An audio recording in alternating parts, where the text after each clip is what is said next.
All right, Daniel. Guys, I'm driving right now in Ukrainian bus.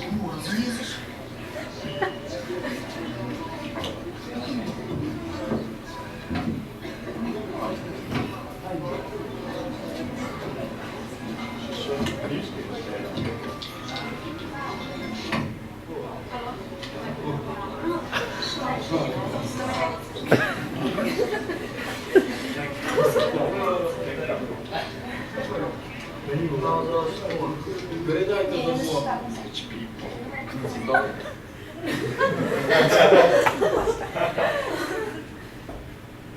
Well, guys, hello. This was the video from my last year missionary trip to Ukraine. And you know, it was my first time since I moved here. I went to Ukraine, so I was kind of culturally shocked when I saw that. And today, I'll be talking to you about how you can prepare yourself when you go on missions to other countries. And I want to ask you a question. Who of you ever been on missions? Raise your hand. Who of you wants to go on missions?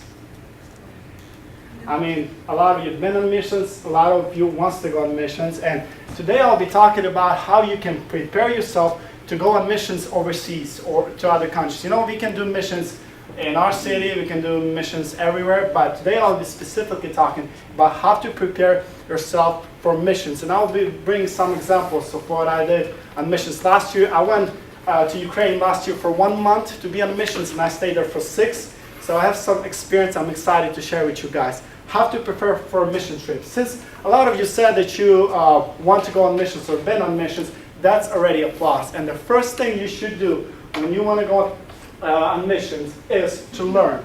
Before I say that, all of you guys have a piece of paper that I give you, a sheet. You just take notes because you will need those notes when you're going to be going on missions, all right? So first thing we need to do when we want to go on mission is to learn. It is very important. To learn the culture of the people, to learn their tradition, to learn their religion, what they believe in, to learn their history. You see the picture of me talking to Vladimir Lenin. He was the guy that brought communists to Ukraine, to Russia, and he told people there's no God. And I just wanted to sit there and tell him, you know what, you were wrong. You know, you're sitting here day and night, and I'm here alive preaching the gospel and telling people that there is Jesus. You know, and since I knew the history, I could relate to that. So know the history, know their need, know their language. They really respect you. If you know at least a couple of words to say in their language, they will really like that. And find and learn some resources that you can do to help them with. Just learn everything you can about missions. Secondly, after you learn about missions, prepare yourself spiritually. This is my friend who's on missions, preparing himself spiritually.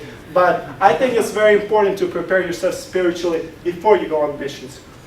I had a privilege to talk to a missional coordinator for Slavic Missionary Bible School, which is located in Jacksonville, Florida. It is an amazing ministry, amazing school. They send missionaries all around the world, mostly to post-communist countries. And he told me that the first 2 major things that they look on when they accept someone to go with them on mission trips is their prayer life and their character. This is 2 most important things. You know, sometimes people think once they get on missions, their character automatically will change, and you know they will become such a holy person there. No, it's not going to happen. Don't think if you pray here in America for 5 minutes, suddenly on missions you're going to be able to pray for 2 hours. It's impossible. You know, practice yourself, prepare yourself spiritually because it's going to be hard over there. Thirdly, what you have to prepare is prepare materially. And the first thing, you know, check for your passport. 2 years ago, I wanted to go on missions, and I didn't have a passport. I thought I'll get it pretty fast, so I applied with this mission, I sent application, I sent my deposit, and then I wasn't able to get my passport for a year. So I missed that mission trip, and I wasn't able to go. So before you decide to go, check for your passport, check for the visas. Also check for, you know, maybe if you're going to go to some other countries, they require you to have some medical treatments before you go into the country, or some shots. So it's very important to have that. And also finances. You need finances to support your missionary trip to a country. So prepare yourself materially. And finally, be prepared for hardships.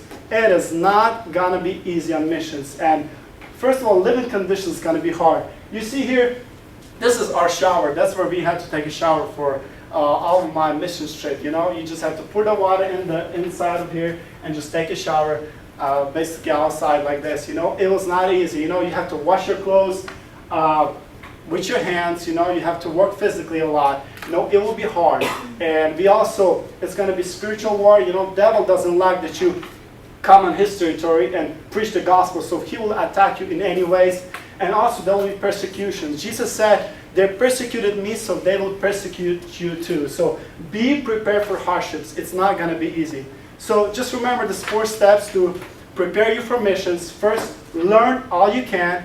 Second, prepare spiritually.